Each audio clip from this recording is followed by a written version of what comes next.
اچھے عمل کی تعریف محدثین اور مفسرین نے جو فرمائی وہ یہ ہے کہ اچھا عمل اسے کہتے ہیں جو اللہ کی رضا کے لیے کیا جائے. اسی لیے نیکی صرف اچھا عمل نہیں ہے کہ نیکی کے عوض کے اندر اچھی زندگی ملے. اچھی زندگی اللہ اسے عطا کرتا ہے جس کا معاملہ یہ ہو کہ وہ کام اللہ کی رضا کے لیے کر رہا ہو, تو اللہ تعالیٰ اس بندے کو اچھی زندگی عطا فرماتا ہے. الحمدللہ یہاں اس حوالے سے واضح کر دوں کہ بہت ساروں کو اللہ اچھے اعمال کا اجر دنیا میں دے دیتا ہے اور بہت ساروں کے لیے اللہ اجر آخرت میں رکھ چھوڑتا ہے. انہیں قیامت میں اللہ عطا کرے گا اور اس شان سے عطا کرے گا کہ کسی کی بخشش کا ذریعہ اللہ ان کو بنائے گا. اسی لیے علماء کو جنت کے دروازے پر روک دیا جائے گا, جانے نہیں دیا جائے گا. جب وہ عرض کریں گے مولا سب جا رہے ہیں ہمیں بھی جانے کی اجازت دے, تو میرا رب فرمائے گا نہیں, آج تم تنہا جنت میں نہیں جاؤ گے. دنیا میں اگر کسی نے تم کو وضو کے لیے پانی بھی لا کر دیا ہو نا, اور وہ اگر گناہ کی وجہ سے جہنمیوں کی لائن میں ہو, تو اس کو جہنمیوں کی لائن سے نکالو, ہاتھ پکڑو, لے کر جنت میں چلے جاؤ. تو ان کی پریشانی کو جو دور کرتا ہے تو اللہ تعالیٰ ان کے لیے آخرت میں ان کے ذریعے نجات کا سامان بنا دیا کرتا ہے. اب آئیے سمجھنے کی کوشش کریں. عمل صالح وہ ہے جو اللہ کی رضا کے لیے کیا جائے. آج کل سچویشن یہ ہے کہ مسلمان بہت سارے یہ کہتے ہیں کہ مولانا نیک کام کرتے ہیں تو پریشانیاں معاذ اللہ آتی ہیں, مصیبتیں آتی ہیں. جب غلط کرتے تھے تو کچھ بھی نہیں تھا, نیکی کرنا شروع کیا تو پریشانیاں آئی. العیاذ باللہ. یہاں یہ بات ذہن میں رکھنے کی ہے کہ نیکیاں اپنے ساتھ پریشانی نہیں لاتی. ہماری سوچ بودی بن چکی ہے, اور وہ سوچ بودی کیا ہے کہ ہم اپنی نیکی کا بدلہ زمین پر ہی چاہتے ہیں اور آخرت کے لیے ہم کچھ نہیں چاہتے. اور اللہ والوں کی سوچ یہ ہوتی وہ نیکی کا بدلہ دنیا میں نہیں بلکہ دنیا کے ساتھ وہ آخرت میں بھی چاہا کرتے تھے. تو ان کی زندگی بڑی پرسکون گزرا کرتی تھی. خود حضرت امام اعظم کو دیکھیں آپ, رو رہے تھے داڑھی پکڑ کر, اور روتے ہوئے کہتے ہیں کیا دنیا کی یہ زندگی ہے جس نے الجھا کے رکھ دیا. اور اتنی نیکیاں کرنے کے باوجود بھی, کتنی نیکیاں کہ امام اعظم کا مزار شریف اس وقت بغداد میں جہاں پر ہے, اس جگہ پر امام اعظم نے 6000 قرآن مقدس ختم کیے. اور کئی سالوں تک امام اعظم پوری رات ستون کی طرح کھڑے رہتے ہوئے رات بھر انہوں نے عبادت میں گزاری. اب آپ سنیے وہ امام اعظم کیا فرماتے ہیں کہ دنیا کی زندگی بڑی عجیب زندگی ہے, اور پھر یہ کہتے ہوئے ارشاد فرماتے ہیں مجھ سے کوئی ایسی نیکی نہ ہو سکی جس سے میں خدا کو راضی کر سکوں. عاجزی کے طور پر یہاں سے یہ بات سمجھ میں آئی کہ جتنی بھی نیکیاں کرو, توجہ چاہوں گا اور بالکل دل و دماغ میں اس بات کو محفوظ کر لو, جتنی بھی نیکی کرو اس کا بدلہ دنیا میں مل جائے یہ تمنا نہ رکھو, بلکہ یہ تمنا رکھو کہ میرا مولا راضی ہو جائے. یہ ہے اصل نیکی, بلکہ نیکی کی جان یہ ہے. اسی لیے قرآن کہتا ہے وَرِضْوَانٌ مِّنَ اللَّهِ أَكْبَرُ, اللہ کی خوشی سب سے بڑی چیز ہے, اس سے بڑی کوئی چیز نہیں. تو نیکی کر کے ہم اگر پریشان ہیں, آج بہت سارے لوگ نیکی کر کے پریشان ہیں, عوام کی بات کر رہا ہوں. اس کی وجہ کیا ہے کہ وہ نیکی کا بدلہ دنیا میں چاہتے ہیں. نیکی کا بدلہ اللہ کی رضا مانگو کہ مولا تو راضی ہو جائے. یہاں تک کہ حضرت موسیٰ کلیم اللہ علیہ الصلاۃ والتسلیم سے رب نے کوہ طور پر اپنی قوم کے ساتھ آنے کے لیے فرمایا, تو حضرت موسیٰ علیہ السلام اپنی قوم کے ساتھ نکلے, اور جب نکلے تو قوم پیچھے رہ گئی, موسیٰ علیہ السلام آگے ہو گئے. اور ظاہر سی بات ہے کہ کہاں نبی کا چلنا اور کہاں امتی کا چلنا. نبی کے چلنے کی برابری تو امتی نہیں کر سکتا, آپ آگے نکل گئے. تو جلدی جب کوہ طور پر پہنچے تو میرے مولا نے فرمایا لم تعجلک عن قومک یا موسیٰ، اے موسیٰ تو نے آنے میں جلدی کیوں کر دی؟ کہاں ہے تیری قوم؟ آنے میں جلدی کیوں کر دی؟ کہاں ہے تیری قوم؟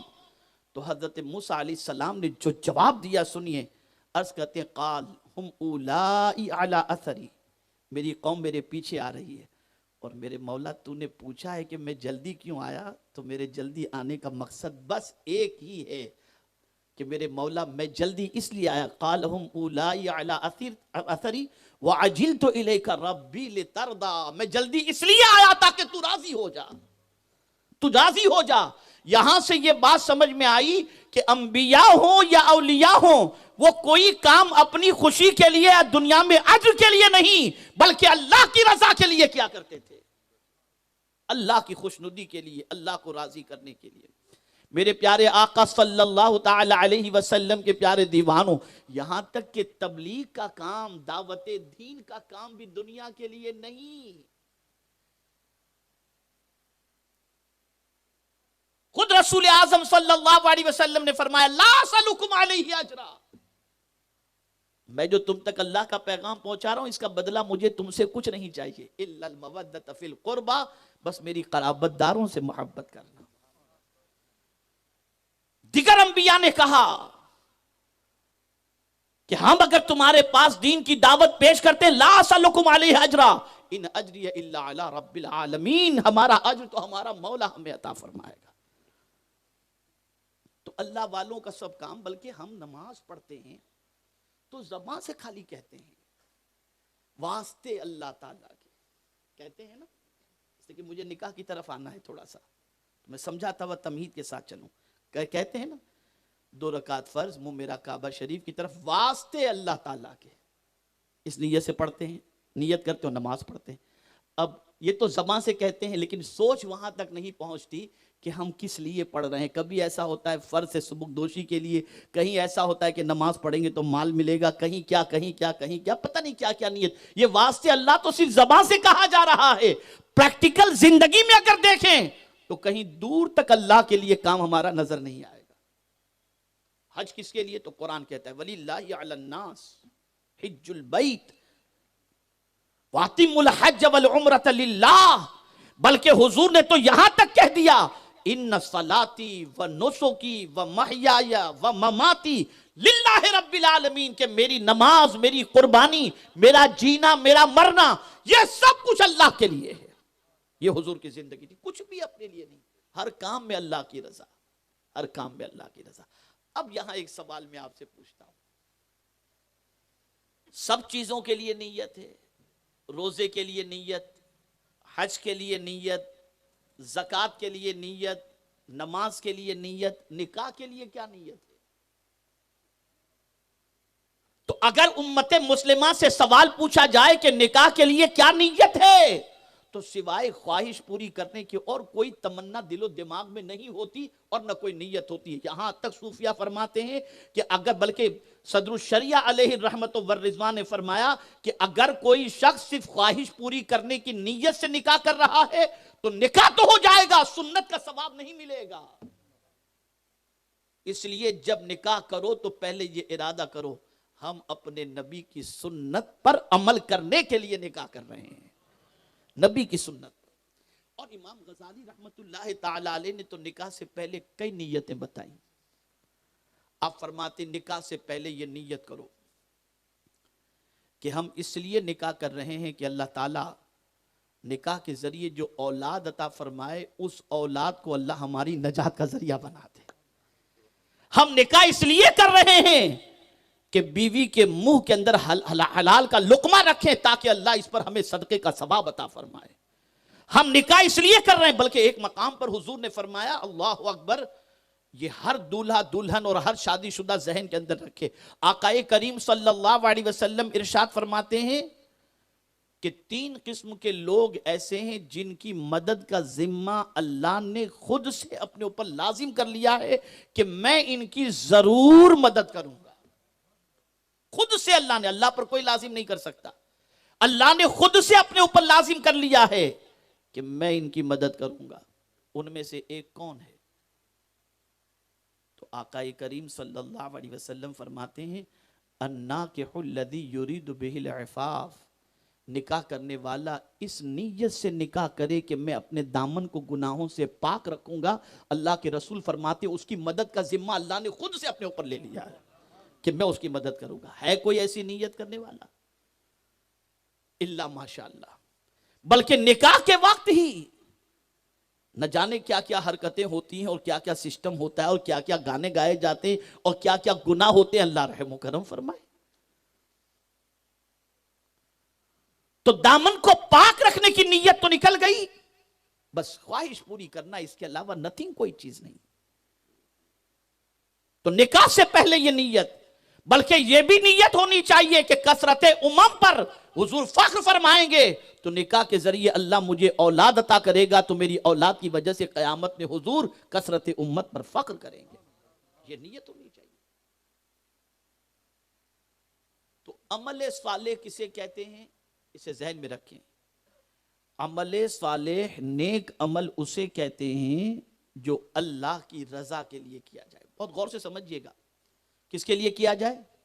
بولیے، اللہ کی رضا کے لیے کیا جائے تو اسے کہتے ہیں نیک عمل۔ اور جو کام اللہ کی رضا کے لیے کیا جائے اور کرنے والا صاحب ایمان ہے تو میرا مولا فرماتا ہے اس کو اچھی زندگی میں عطا کروں گا، میں عطا کروں گا۔ اب آپ دیکھیے، سمجھنے کی کوشش کریں۔ بہت سارے لوگ اچھی زندگی کی تمنا میں بنگلو بنا لیتے ہیں، گاڑیاں خرید لیتے ہیں، خوب پیسہ ہوتا ہے ان کے پاس، لیکن رات کو نیند کی گولی لیے بغیر سو نہیں سکتے۔